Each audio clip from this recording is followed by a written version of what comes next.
Sa lower quadrant, nandyan yung small intestine, large intestine.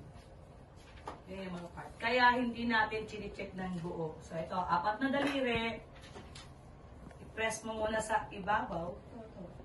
Okay. So ito, dominant hand ang nakalagay, non-dominant hand ang mangdiin. Hindi, ito, masakit to. Kung gano'n sakit to. Lang gano'n. Yung proper natin, ito na, mas ma-appreciate nyo. Okay, ito yung chan. Ay, ito yung pusod. Ito yung lower, upper. Ay, wala pala ito, kalahati. Okay. So, mas maganda pala yung bata. Diyan, dominant hand, dominant. Okay, pag diin, sir, may masakit. Wala. Okay, press up. Lipat sa kabila.